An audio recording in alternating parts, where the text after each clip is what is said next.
Hello, and welcome to the Arn and Eddie experience. I'm Eddie Sideburns, as always, joined by a man wearing an LA Kings jersey who I refuse to associate with. Arn, It's how you only doing? because of the movie Swingers.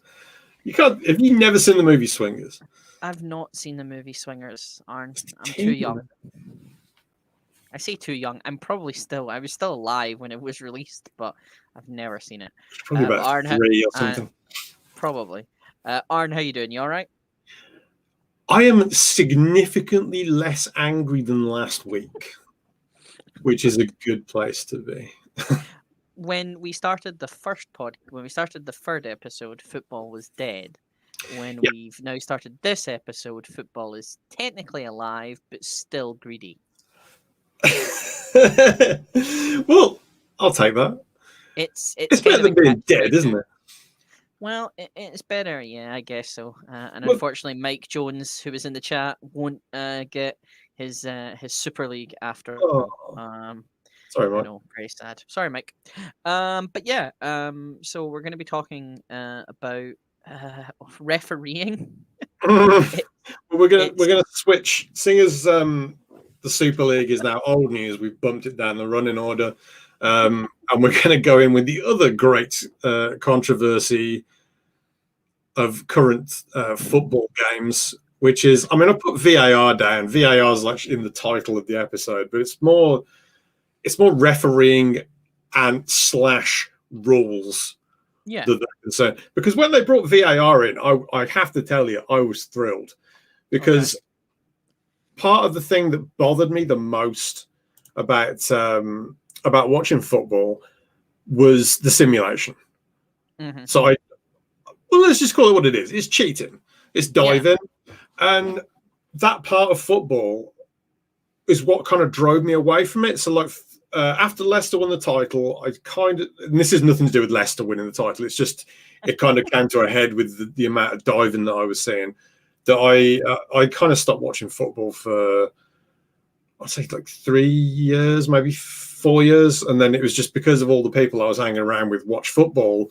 hmm I just started again, and because VAR had come in, I think it was Salah try to dive for a penalty, and it wasn't given because they checked it on VAR and there was no contact. I'm like, yes, brilliant, love it.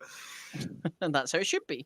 Yeah, but the trouble with it with VAR is that everything seems to be going to VAR.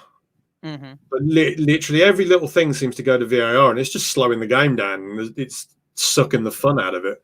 And then they spend ages seeing whether it's a foul or not. And it's like, well, if you have to look at something 6 or 7 times, it's not a clear and obvious error. It's that question you answer when you play Football Manager and you're in the press conference and it asks you what you think of VAR, and it's kind of almost like the game asking what are your proper thoughts on it. And there's one answer where yeah, I like it, but I don't want it to stop every single or have or micromanage every single part of the game. Otherwise, what's the point? There's that thing where we need to allow some wriggle room for human error, but we Yeah, do also need to kind of, make sure the big decisions are kind of, yeah. This the looked at. decisions that will change the results, that will change the fortune of people's seasons. If a referee gets that wrong on the field, absolutely, I want VAR to step in. hmm And that's not what's happening though. It's like every single goal they're winding the clock back like 3 minutes to see if there was an infringement on the lead up to the goal, like that one the other week where Scott McTominay put his Yeah, hand out and he caught Sun Hyung Min. son. He caught Yeah, him in the face, and there's absolutely nothing deliberate about that. They scored a goal about 10 seconds later, and they called it back and disallowed yeah, it because of that. yeah, That's not a clear and obvious error. That's them looking for something. and Son kind of, looked like he'd been kind of, really hurt by McTominay's hand to the face. He was selling it. If we're talking wrestling terms, he was selling it quite a Yeah. lot. And then he gets back up, and about I think 5 minutes later, 2 minutes later, not even that far away from it, he goes to the other side and scores.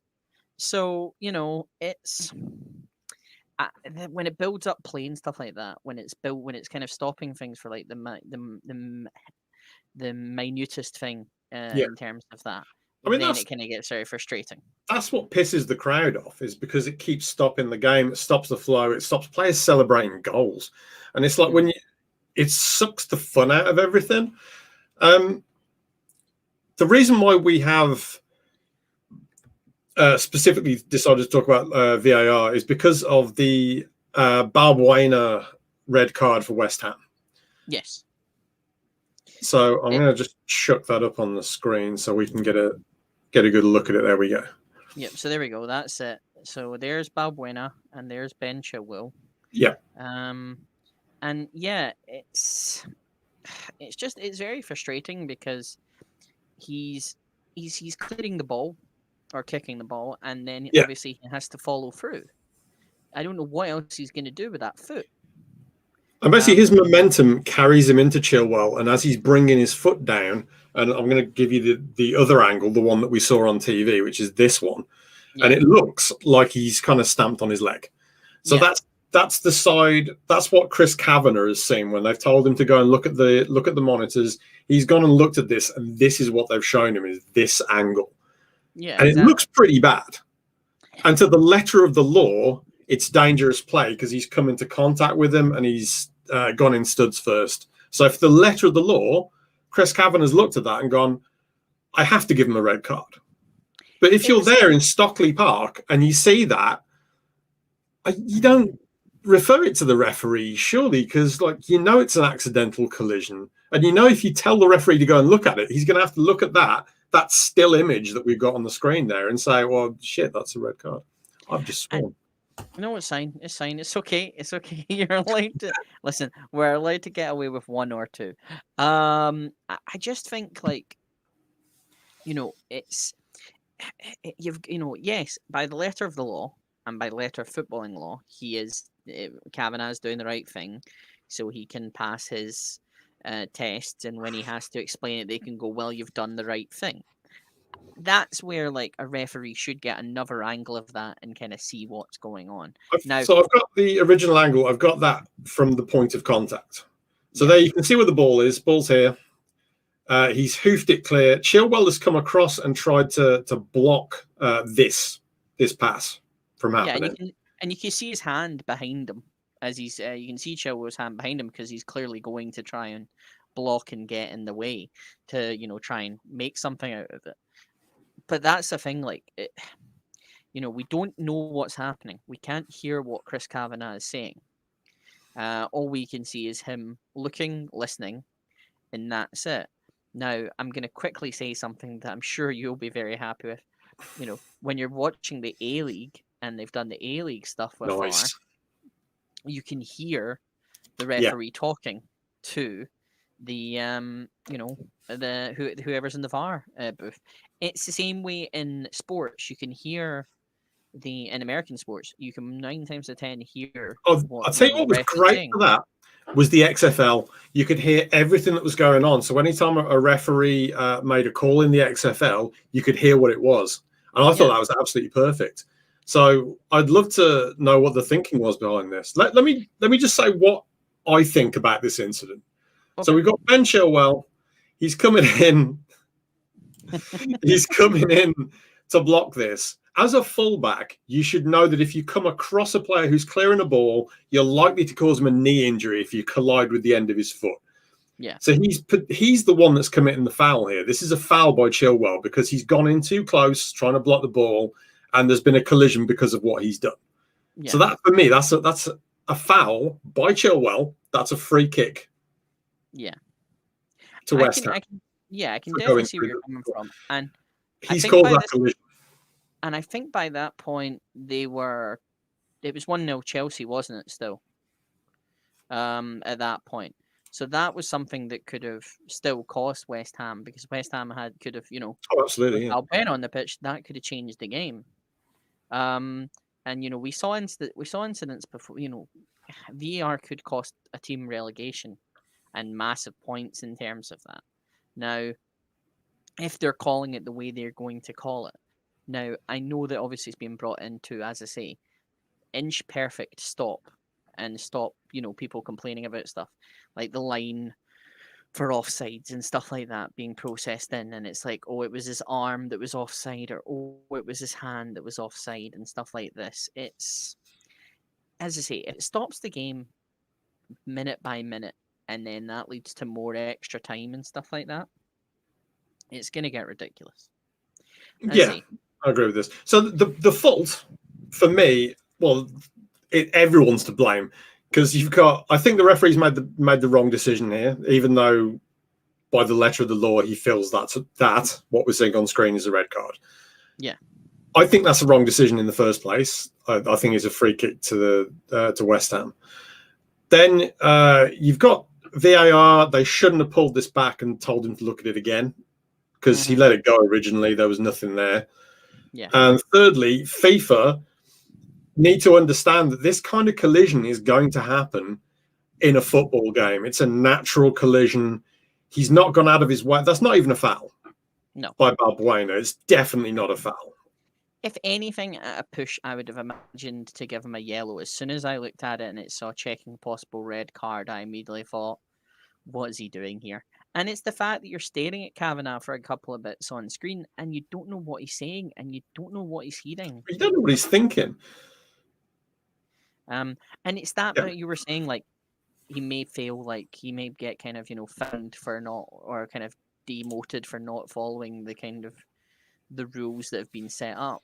Like, that's the thing. I think they do need to give them a little bit of leeway in terms of them making their own decisions, but being able to at least, explain why are you making this decision that is against what is in our rule book, so that, these refs aren't just kind of going right to the letter of the law and everything. They're being able to, use their own judgment. Well, that's what it the rules are rules. But it doesn't need to be as micromanaged as it is. Ideally, I'd like to see the game flow, and if a referee does make a major mistake, that's what VAR is for. Yeah. So if there is a big mistake where he misses something that is serious, and I'm not saying that he's missed something serious here, I don't think he has.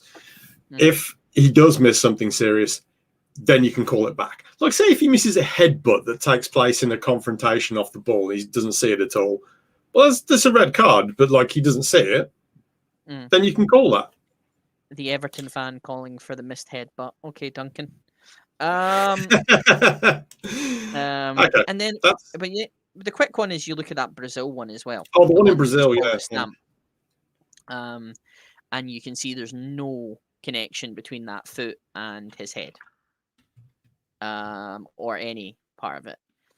As I say, it's just such a, as I say, VAR needs to be implemented in a way where, as I say, the referees do get a say and the referees do get a point in it, and get that leeway, because if you're not giving them any leeway, it's just going to end up in decisions like this, which, yes, it may come across in paper as the right decision, but was it actually the right decision for the day?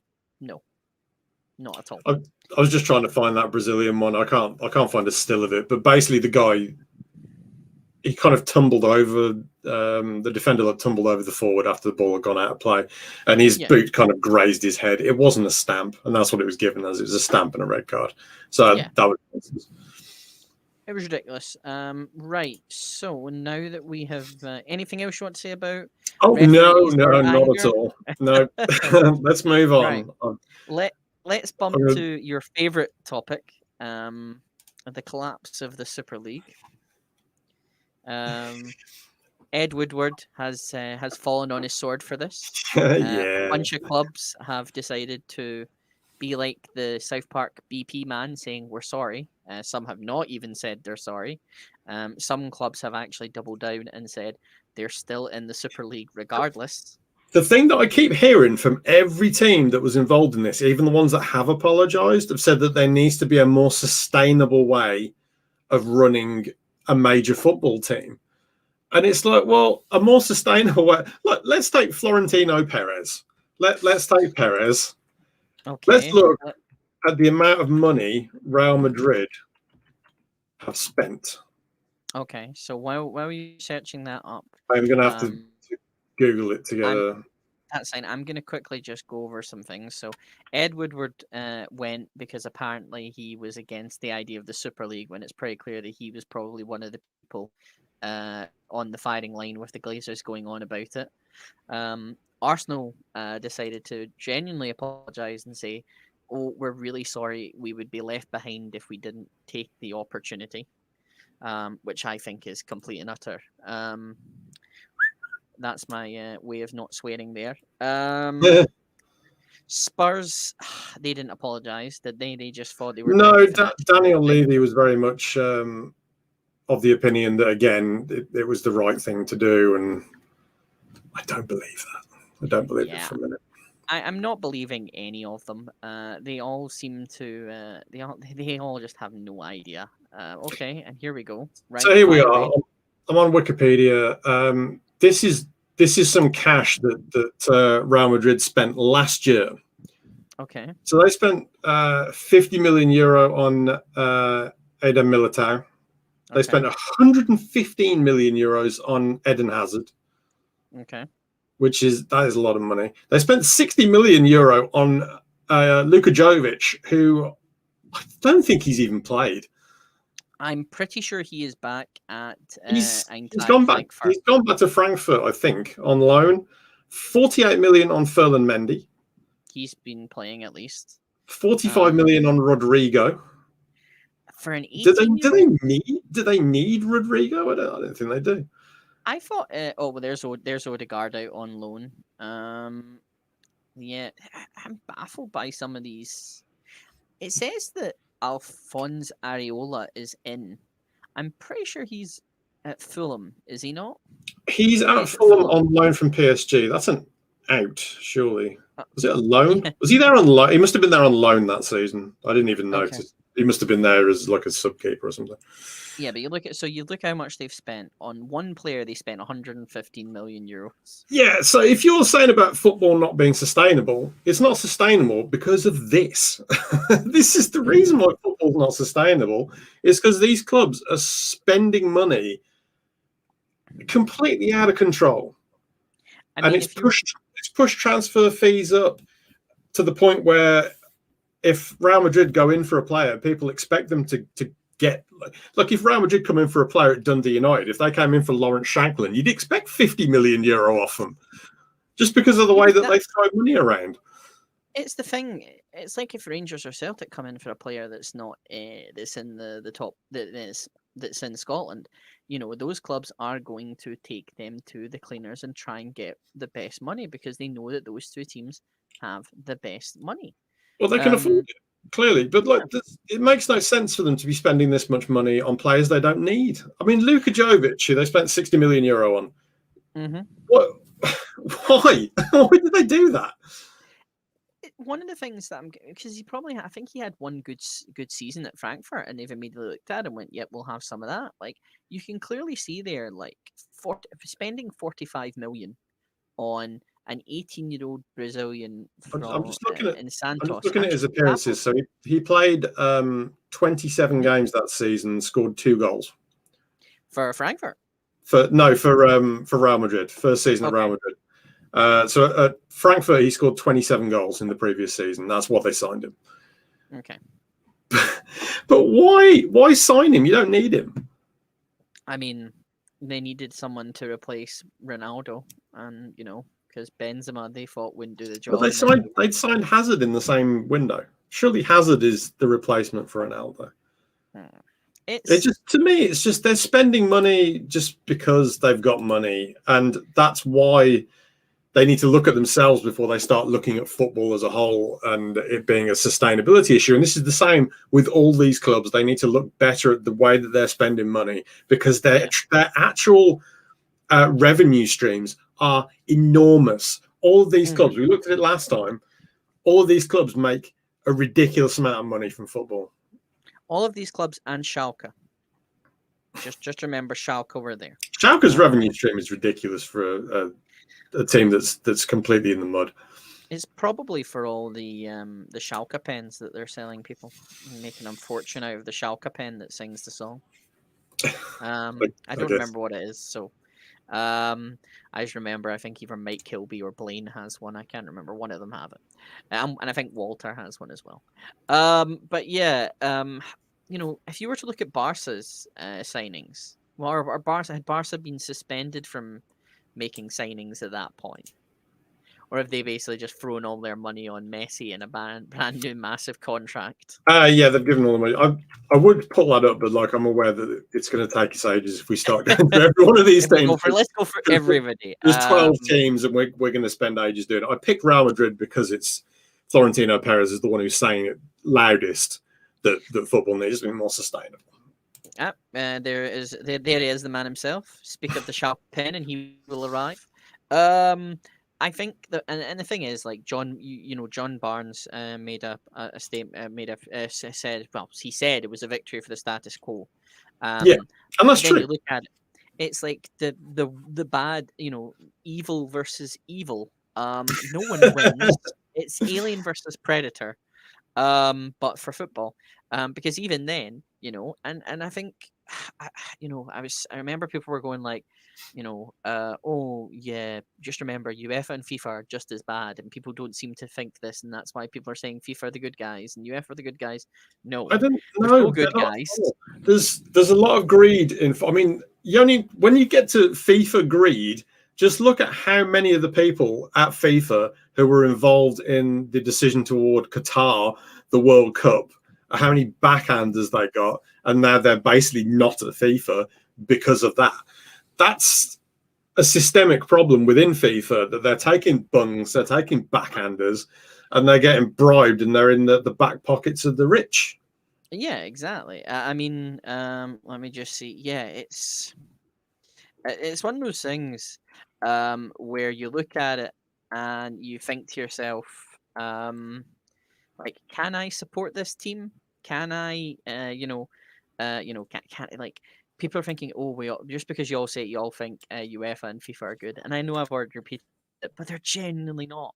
And again, exactly, the Qatar World Cup, which I still think is going to be an absolute shambles.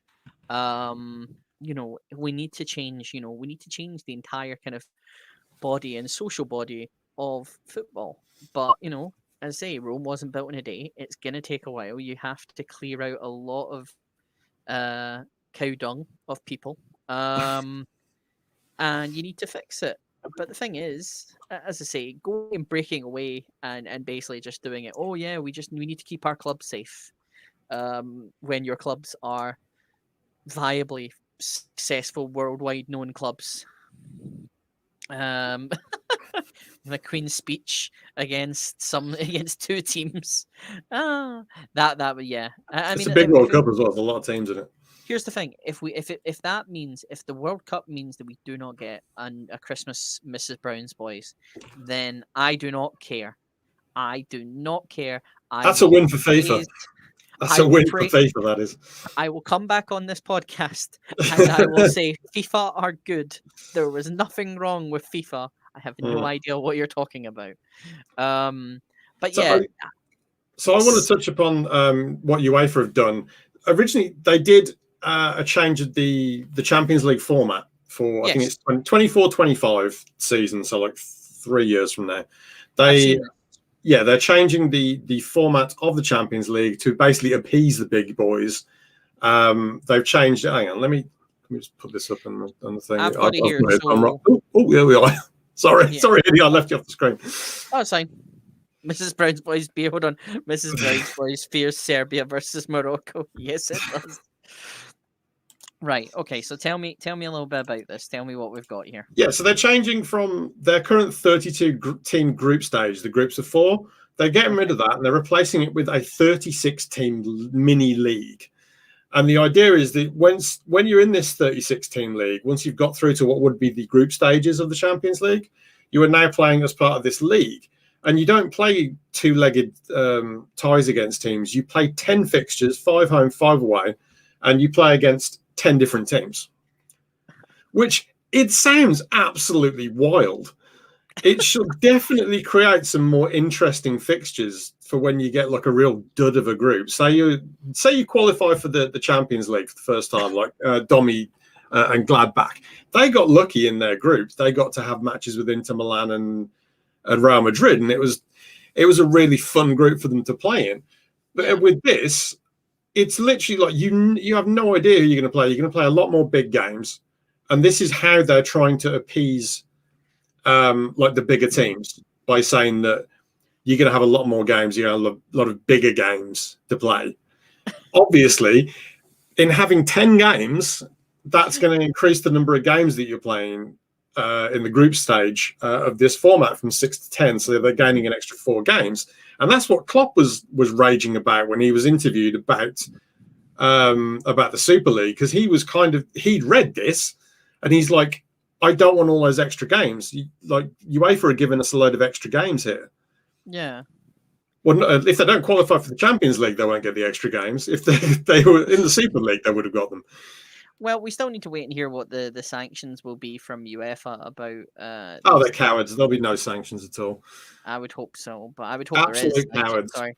So who qualifies? So who qualifies? So it's basically the same as it is now, but you've got some extra slots, and one of the additional places goes to the club ranked 3rd in the Championship of the Association, in the 5th position of the UEFA. I looked it up, and like Dortmund and Liverpool would make it in as wild cards this year, because I think the second one is awarded to a domestic champion. No, that's not it. There it is. Slots 3 and 4 awarded to the clubs with the highest club coefficients that have not qualified. So Liverpool at the moment would qualify for next year's Champions League under this format, even if they finish 6th. What? I mean, at least they've kind of earned it, because they won the Champions League a couple of years ago. So at least this is better than the Super League. So when we're talking like a lesser of two evils things, it's this. And to be honest with you, I hate the Champions League anyway. The Champions League, I don't pay any attention to the Champions League really until the knockout stages, because that's when it gets serious. That's when you get into the business of somebody's got to go home. And I loved last year's, the 2021, where it was all one leg, because they didn't have time to play. That was brilliant. I enjoyed when they did that, because the Europa League, they did it as well, and that involved that mad fixture of Bayern basically drilling Barcelona like 8-1 or something. Yeah, I mean, I'm looking at this, and I'm just a 36 team. So when you get to the end of it, like the top 8, they go straight through to the round of 16, and 9th to 24th enter the playoff round, and the ones down the bottom just are in the Europa League. And then those who finish 9th and 16th will be those who finish between 9th and 16th will be seeded in the playoff draw, meaning they will face a team placed 17th or 24th with home advantage in the second leg match. Teams who finish 25th or lower will be eliminated with no access to Europa League. So at least that is good for the Europa League. But then they've also said the Europa League is going to follow a similar format. It says down the bottom here, Europa League and the new Europa Conference will also evolve. Single league. Take this off the screen. I'm getting a headache. A massive headache with this absolute nonsense. Right. Okay. Yeah, I'll talk about that more once I've had a proper read of it. It looks I like it more than the Super League. If they'd have forced the Super League through, then there's just scrub teams playing for their lives. Yeah, I love it. Let's go. Yeah. I actually don't care about the Conference League at all. It's gonna be on, like, I don't know. I don't even know what night they'll put it on. Maybe on Friday night or something. I'm not gonna watch it. The Conference League to me is just purely going to be that Intertoto Cup style. Oh yeah, nobody cares unless Everton win it. Then yeah, and as I already said, that time Newcastle won it and went absolutely mental about it. So yeah, I'll need to read that and have a bit more of a say on it. Okay, it's still baffling. We'll have a chat about that next time then. So yeah, let's go to the next subject. Arn, what are we talking about quickly? Right, so the final thing we're going to talk about tonight, we're going to talk about the Premier League Hall of Fame. So I just need to get that on the ticker because I'm on the wrong window. You are on the wrong window. So looking at it, there was 2 names chosen Yeah. for to go into this Premier League Hall of Fame. They'll be standing in the Hall of Fame, as that song says. And it was Thierry Henry Yeah. and Alan Shearer. There was a list of 23 people. Yes. So fans can vote for the others. So I've got the list. So this is going up. Here it is. Okay. Right. So Okay. we're going to read through this, and then we're going to say who you want to vote for. Okay. Was that striker heavy first class Schmeichel? Yeah, Schmeichel's on the list, so you can vote for Schmeichel. Right. So you've got So- Tony Adams, David Beckham, Dennis Bergkamp, Sol Campbell, Eric Cantona, Andy Cole, Ashley Cole, Didier Drogba, Les Ferdinand, Rio Ferdinand, Robbie Fowler, Steven Gerrard, Roy Keane, Frank Lampard, and there's more. Matt Letizia, Michael Owen, Peter Schmeichel, Paul Scholes, John Terry, Robin van Persie, Nemanja Vidic, Patrick Vieira, and Ian Wright. Okay. Okay. So I can't remember how many more get in, to be quite honest with you, and I haven't put it in the spreadsheet. So well, obviously, no, don't worry, because one of the people you mentioned in the spreadsheet is a redacted man who will have no chance of being in this. Yes, I put Ryan Giggs on that list, and he's strangely enough not involved in the voting process because he's probably going to be in jail. Yeah, and no longer managing the Wales squad in the Euros. Dennis Bergkamp and his fluke goal against Newcastle does not get anywhere on my votes. If I had to choose 2, I'd probably choose and ironically, it's because he is part of our background. I would go for Eric Cantona, and I would probably go for Peter Schmeichel. Yeah. Well, that does make it perhaps a little bit Man United heavy. I think Schmeichel is a good shout because he was such a good goalkeeper. I mean, the only other goalkeeper I would say that I'm surprised is not on that list is David Seaman. Yeah. Yeah, I'm And kind of maybe I push Van der Sar. And Czech, because they would be them, but I think there's Mike said Czech as well, which I think is a good shout. I mean, Cantona. I think I don't know if Czech would qualify for it because you have to have been retired. There was a date on the retirement. Retired by the 1st of August 2020. I think he might just make that in, actually. I mean, technically, he's still playing, is he not? He's there when needed. Is he a technical director? He's a technical director, and I think he registered himself again to play quite recently. Really? Okay, so he's not retired, so you can't have him. I mean, technically, don't get me wrong, he's probably not going to do. He's not ever going to play again, but. This may surprise you, but I would probably put Steven Gerrard in. Why? Why would you have a perennial never won the league bottler, other than winning it as a manager? And that's just Brad Friedel. You know, I was gonna say, I was ironically gonna say, don't go off on a Brad Friedel tangent. No, I did want to quickly say, get Hilario in the Hall of Fame, or Robert Green, or Carlo Cudicini. I would say just put Gerrard in there, just because, like, if you get like some highlights packages of like great moments in the Premier League. Oh no, I know where you're going to see him in there, probably falling over and allowing Chelsea to score. So, like, I feel like that is Hall of Fame worthy. That's a Hall of Fame worthy slip. I mean, Mike said it. Really, in reality, all of them should be in there at some point because these are all players that have had great careers.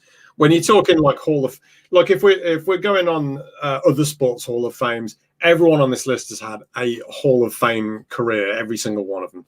The thing is, it's like it's like the NFL Hall of Fame and stuff like that. It's voting done by. And it's like they go ballots and they eliminate people with the lowest votes and they keep doing it. And I don't like that. Like, as I say, if a person has had a career that, you know, is shown as being, you know, a definite success in this league, then by all means, they should be in it. I don't get Matt Letizia being on there. I know he was great for Southampton, but he didn't do anything other than be a COVID denier. We're not going to deny allegedly. He Sorry. didn't move around very much, but then he scored some incredible goals without. Like, imagine if he'd have been like fit. Yeah. Yeah, I I think that the branding of it being Premier League, so it's not like it's not an English top flight Hall of Fame. So, but it is what it is.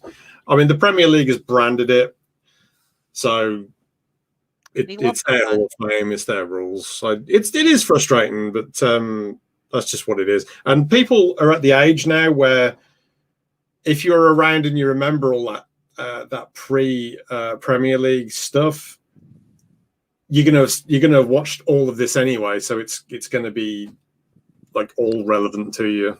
Yeah, you're gonna hear the Alive and Kicking song and the adverts for that, you know. Yeah, I mean, as Mike says, you know, every single person on there should be in the Hall of Fame. I don't get why they're doing like they're doing it in drips and drabs. Yeah, he's down here somewhere. There he is, Patrick Vieira. Relegation and pandemic almost broke us, says Watford chief. Okay. Yeah. I think it will be a very interesting. I mean, that Hall of Fame stuff. I say all those people should be in it, so I don't get why they're doing it. I get they're maybe doing it in bits and drabs, but you know, it's just. I don't know. Is it just going to be like an actual physical Hall of Fame, or is it going to be one of these WWE style Hall of Fames where it's just, congrats, you're in the Hall of Fame. Am I? Where is it? Congratulations, Patrick Vieira. You're going to be inducted by Roy Keane. Yeah, it's. I say Hall of Fame should just be a case of we have these players, let's celebrate them. We're putting them in regardless. We're not doing a fan vote. Yeah, they're trying to make it fan friendly and interactive and everything. But yeah, but like, here's the thing: people are going to be biased towards their teams, and I get that. But like, I say if they have what is classified as a Hall of Fame career, then put them in. Don't waste time. Maybe do like some fan interactive thing with it, but not. I don't know. I don't like the look of it, but that's just me. Right. You wanted to talk about Julian Nagelsmann. Mike has just put, reading on the site, they're inducting 8 in 2021. Okay. Yes, I wanted to quickly talk about, that's the man, Nagelsmann, to Bayern, because he is going to, if the rumours are true, he is going to break the Andre Villas-Boas record for managerial compensation. It's shocking that Villas-Boas has got like the biggest managerial release of all time. I'm really sad that it's going to get broken, because that was a great trivia question. Yeah, I mean, for the fact that they're wanting like what 25 to 30 million euros for him. That's a lot of money. That's a lot of scratch. For a manager who has he's started from like Hoffenheim and then built his way up from Hoffenheim to Leipzig and from Leipzig to Munich. It's going to start an interesting chain of events, because obviously Nagelsmann was rumored to go to, was also, I think, in the rumblings to go to Spurs. I'm pretty sure Spurs were interested. Spurs have also been linked with Erik Ten Hag, the Ajax coach, today. So it looks like they've given up on Nagelsmann. But then the amount of money they would have had to have paid for him, I mean, where's the sustainability in that, Spurs? I mean, here's the thing. Could you not just... There's a man who's been waiting and out of coaching for about a year or so now. Like, what's Allegri doing? Is Allegri just taking time off to rejuvenize? Is he what? You know? If I was Spurs, I'd probably go and see what Allegri is doing. I have heard they are in for Sarri, but I don't know if anyone could deal with Sarri coming back into the Premier League at that point at Chelsea. No. For his time at Chelsea, winning a cup and having that, always the cigarette and stuff like that. So they might go Southampton again and steal, what's his name? Hasenhüttl. And just basically pick. I don't know. I really don't care if that's over at Tottenham. Personally, I'd like Ryan Mason to get a run. Yeah, I mean, he's already had to deal with. Why not? I mean, I think he'll probably stay there. I think he probably still needs a little bit more seasoning as a manager. Maybe as he obviously has I got feel an like extra. as a manager, you get seasoning by doing the job, But but that's the then thing. He has the job. also Frank Lampard. You see the thing. He has the job at the moment up until End of the season, right? End of season. So he's got a time. He's got a chance to prove It's himself. only a couple of months. Like any time you started a new job, like after a couple of months, did you really feel like you had settled? No, Probably not, right? It takes like 6 months to get really settled into a place of work, unless you have a certain personality where you just feel at home everywhere. But the thing is, you don't want to. This is the thing. Like, you want to promote from within. You want to have one of your own guys who understands the system and stuff like that. But you have to give them. And it's a results-driven business. If the results don't come in, you will end up like Lampard, or you will end up like Redacted when he was at Man United. And gigs. Yeah. You We want to were give talking about sustainability earlier, and it's like a big part of the problem for all these big clubs is that because they feel the need to get results immediately, they're throwing money around, and it isn't sustainable. But the fix for that is not let's break away and create a super league. It's very much a case of we just need to be less dumb. I mean, you could probably, and I mean, just quickly, obviously, I don't think Tottenham were ever going to get Nagelsmann, because I'm pretty sure they had to hand Mourinho about £15 million to just tell him to get on his bike. So, well, if he takes another job, he doesn't get the money, and I think he might take another job. So this is the same. This is the same thing that Sheffield United have done with Wilder. Yeah, he's on gardening leave. He's not actually sacked. He's still employed by Spurs. But if he takes another job, he doesn't get the compensation. So the compensation pays out as his contract is running.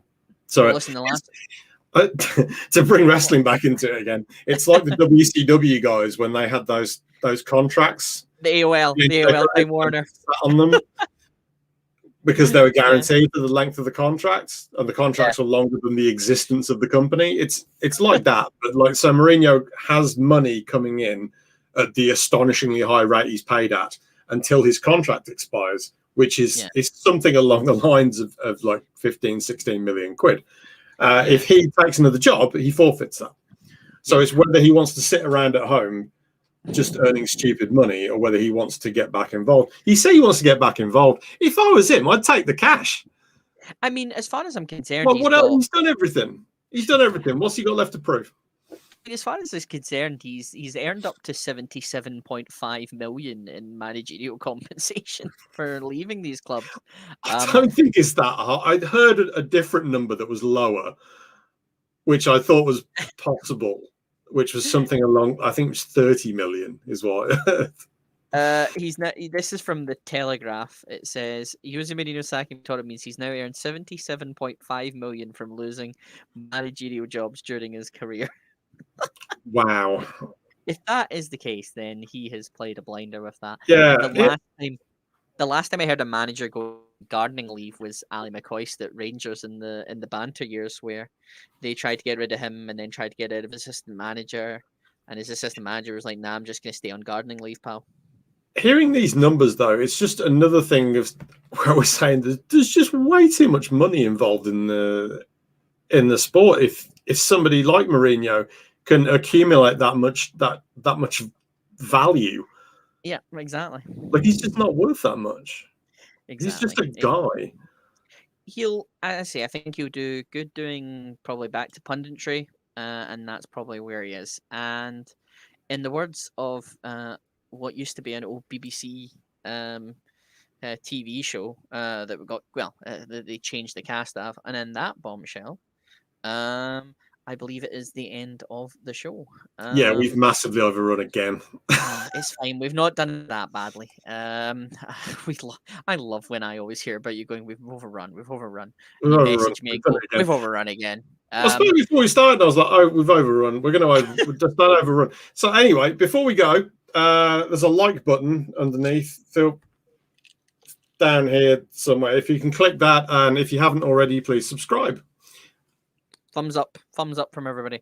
But listen, yes, thank you very much for tuning in. We will speak to you next week when maybe football will be Schrodinger's football. It may be alive, it may be dead. We may not know. Another league might break out. We may finally talk about American sports. Who knows what will happen, Arn? Who knows what will happen? We'll see you next week. Bye bye.